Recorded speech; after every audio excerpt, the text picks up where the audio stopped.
video is going to be really long. I wasn't going to do a video, but I'm being harassed today. I don't know if by NASA or some group using space weapons on me that are attacking my brain and making it where I have trouble breathing and telling me, join the dark side and let them give me commands and make me surrender my own identity, self-worth, and human control to their machines and weapons and army that is trying to overpower my thoughts.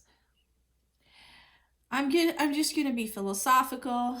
This is unrehearsed and not very well thought out, but it's killing me that these people want to destroy the goodness in the world, and only God can decide the fate of me. And these people are sending witches and devils and acting like I'm something chosen by Satan. I was never chosen by Satan. And if there's something evil that wants me, it's only because I resist it and I know it's weak, and I tell other people it's weakness. That's all. I was never destined to something vile.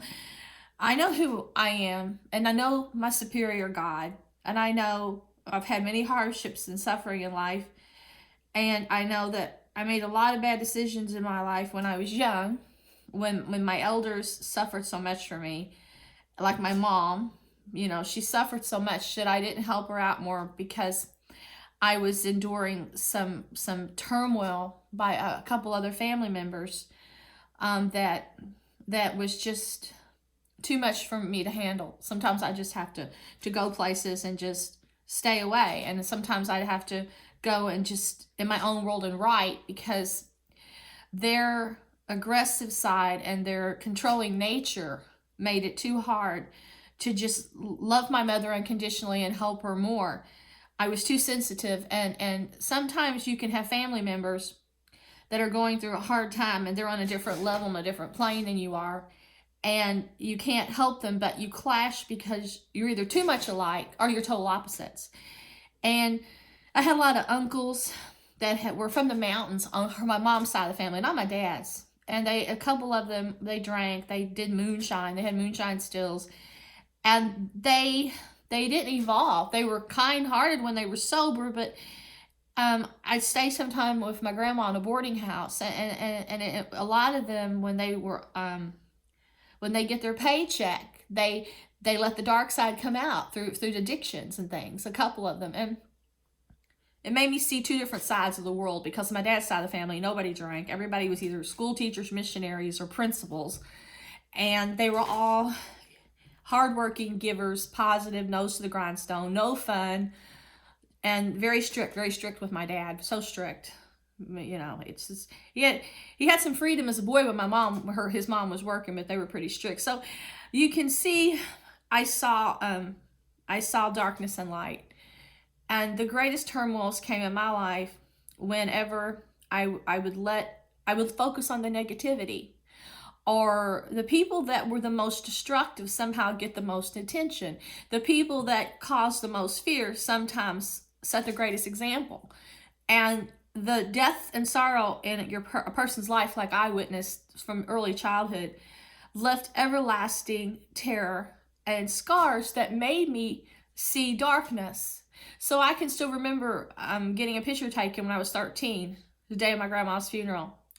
And it was the darkest day of my life. And if you look at my face, you can see I'm in total turmoil. And after that, I just wanted to die. Well, as time went on, and I got out in the world, and I went to Australia and stuff, and I saw a land of light with happy-go-lucky people that had no chains on them. They were just out taking the ferries and the subways, the trains, going anywhere they want to go. And there's stations you had to go outside and catch the train, stand on the platform.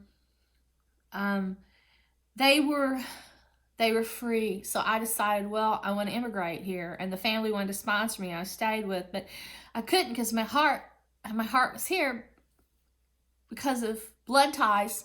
But my mind was there for personal freedom. There was nothing I liked more than to go through the outback. There was nothing I liked more. I wanted to be an untamed wilderness that had never been touched by man, where I felt my soul's calling. And I was alive And that's who I've always been, a free spirit, soul searcher.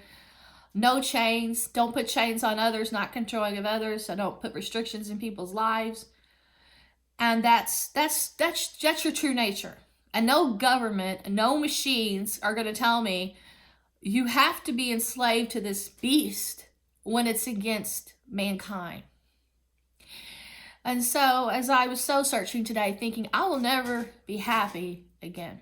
I know, but I'm happy with what I have left.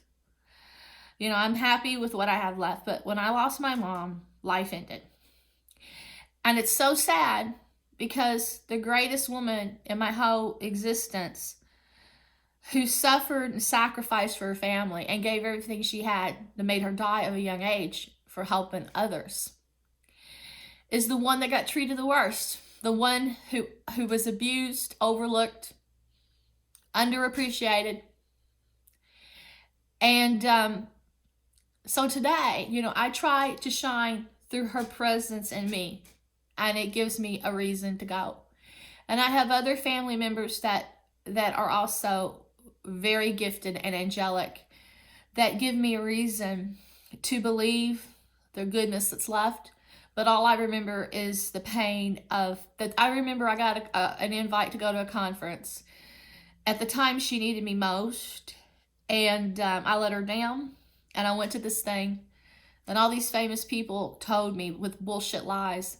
They had it all figured out. They knew the way. They knew how to make everybody successful. They could teach people how to live their dreams. And I found out those sickos had used all my things I'd written trying to help people in my hometown rise above darkness and sorrow and depression. I was saying those things, you know, reach for the sky, you know, reach into infinity and live for your dreams and give your dreams to the higher place and dance on the stars. And I was saying all this. Next thing I know, all these people, like the secret people that teach about the galaxy and higher energy and positive thinking, they were using the things I had been saying. And then whenever I saw the people that I thought could help me have the strength to rise above the scars of youth through being around negative people that made me focus more on negativity than positive energy, which I learned to believe in later in life through getting out in the world, it really crushed me. And as soon as I found out they were stealing from me and putting my real family in their projects, and destroying me through casting, they believed in spells and witchcraft, I was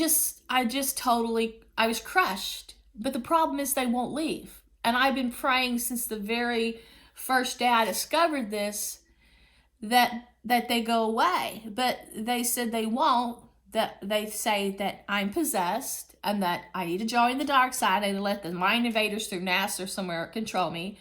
I need to accept the beast, or I'm dead. And I'm like, wait a minute.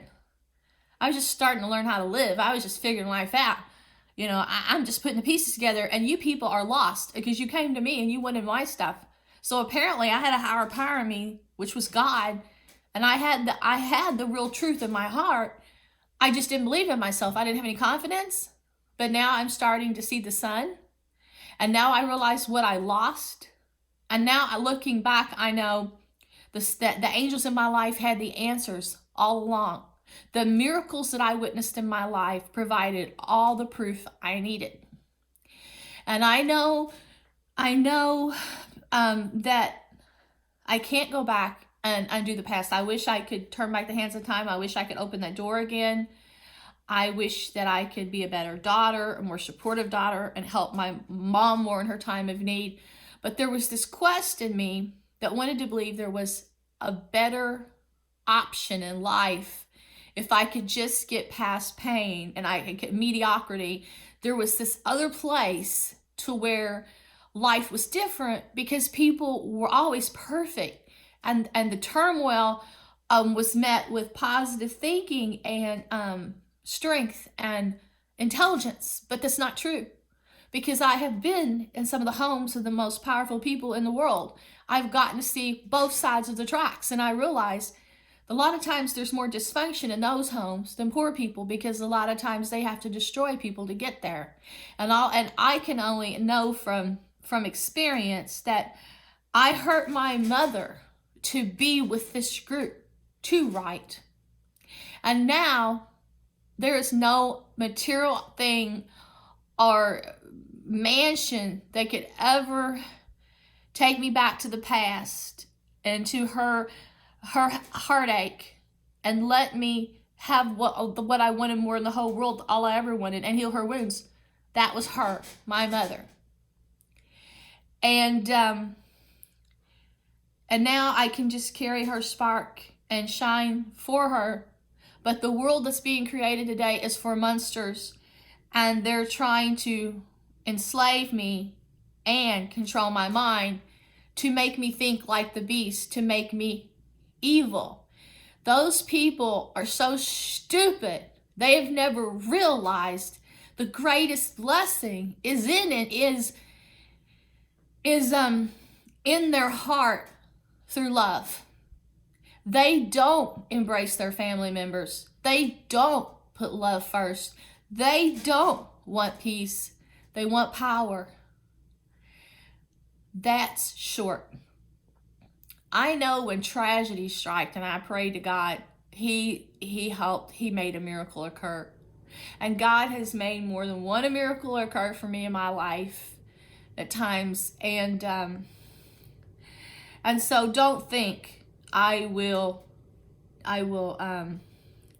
turn against Him, deceive Him, or ignore Him.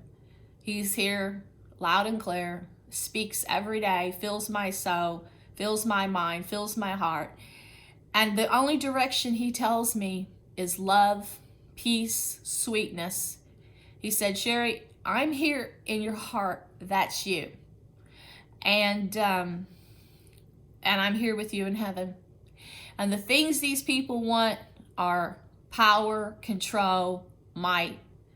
But all I ever wanted was love and peace. But the world taught me to seek those things, thinking that's where you're best. You're risen. You're at the top. No, you're not. No, you're not.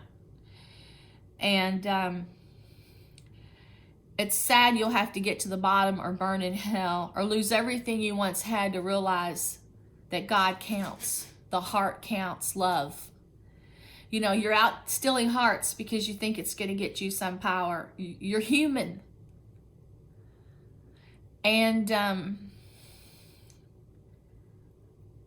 I remember one time, it was the hardest thing that ever happened to me. And I was so stupid. Oh, God, I was so stupid. Looking back, I can never believe that this happened. I really can't. I wanted to get out in the world. I wanted to have a job. I wanted to meet people. I wanted to experience life. And we lived in the shotgun house about 2 blocks from Churchill Downs. And I got this job to go work, and believe it or not, one of my first jobs besides KFC, working one of these little trailers to serve food to all the derby out-of-towners from around the world. And I was so inspired. I had high energy. I was just a social butterfly. I love people. I love the crowd.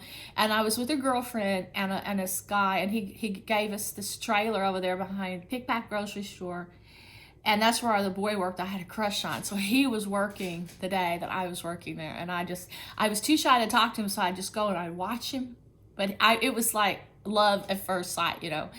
And my mom was getting off work, and she worked across the street. She was so excited about my new job, and it was Derby Day. You'd have to know what Derby Day is like. Crowd is everywhere. And right in front of me, a car hit her, knocked her up in the air, and slammed her down on the glass of the car. And it took my breath away. Everybody says all they can remember was me screaming. And I just know that God saved her that day. And it was just like in fate. In an instant, I could have thought, oh my God, I won't see her again. God's taking her. And I thought the whole world ended, that life was gone. But she survived. And I knew at that moment, when it comes down to it, you have to trust in God, a higher power. And and then and I was blessed. And there were times when relatives who almost died, and doctors said they would, and miraculous encounters happened, they were healed. Or other things happened, and Dad's heart attacks and stuff, and doctors, oh, he's too bad, and he survived, powerful, totally rebuilt, defying man's power, doctor power.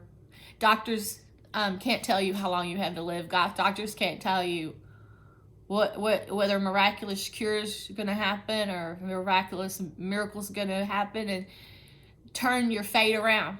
Only God. And God loves my heart. God speaks to my heart, and it's my heart, I think, that's helping a lot of these miracles occur, because God knows I'm with him 100%.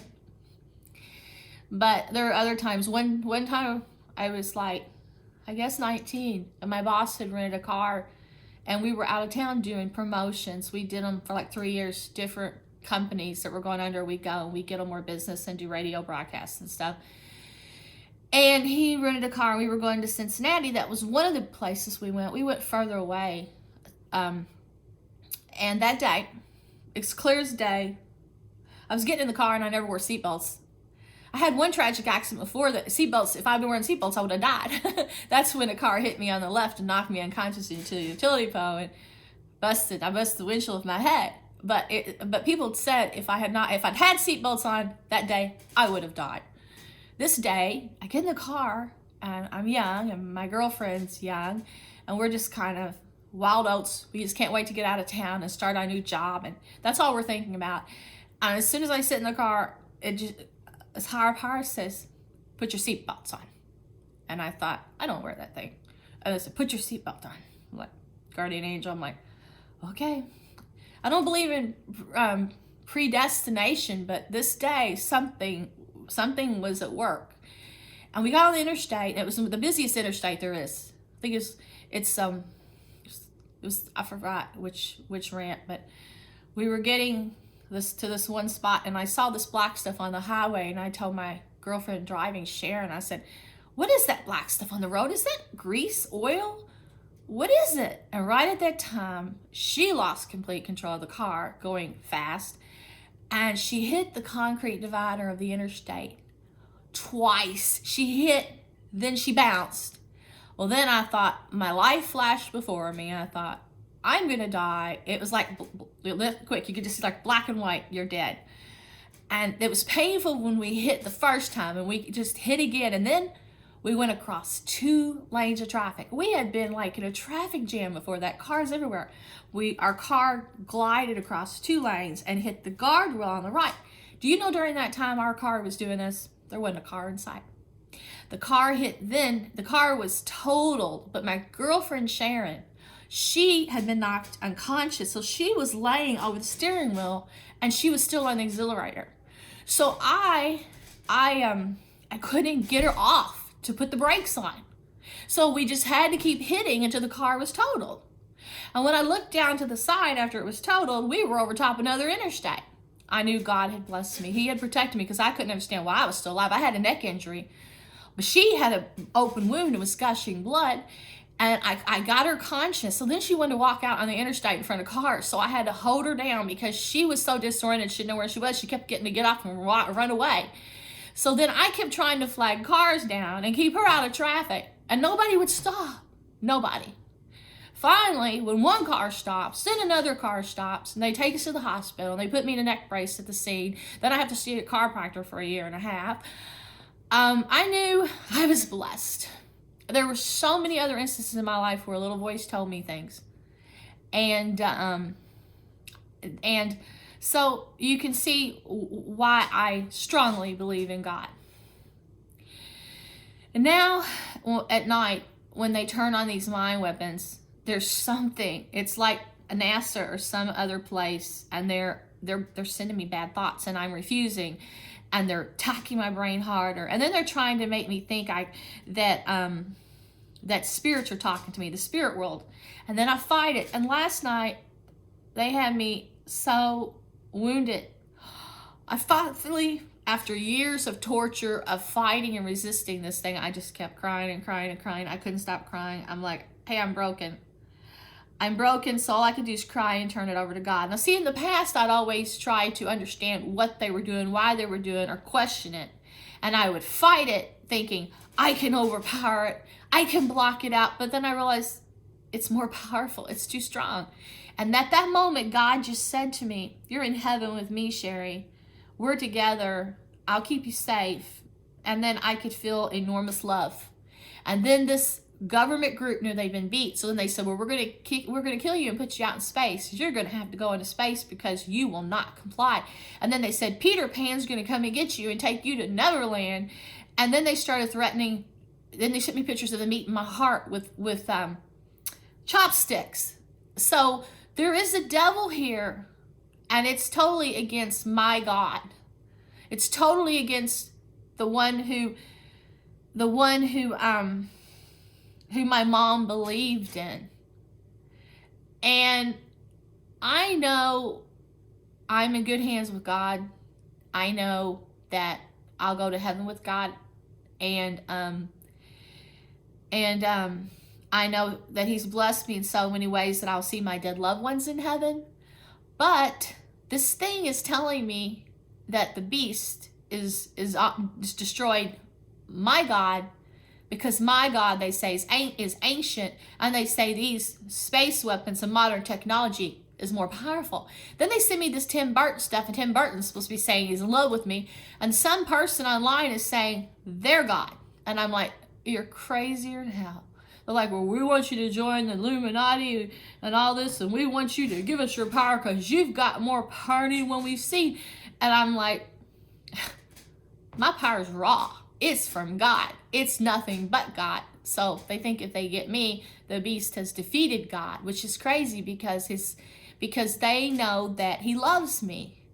And they've shown me pictures of this beast. I've taken pictures in the clouds, and they want to show me the pictures I took with the beast. Well, I've taken other pictures, and I think that they aren't. So I know my faith is strong enough that if I die, it's with the God that created me. And I don't want to hear their hocus pocus, and I don't want to be propositioned by these witches. I think the two Russian leaders are really cool, and they speak to me online, Vladimir and Dmitry Medvedev, and I really, I felt such a connection to them a long time ago when I thought they were Christians, but now I'm seeing that I think Putin's in the Illuminati, and I can see that it's the same struggle I had when I was young. I cannot get close to anybody that's not good.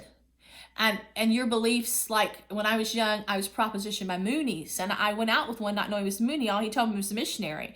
And we went over to their place, Cherokee Park, and they all lived together from different countries.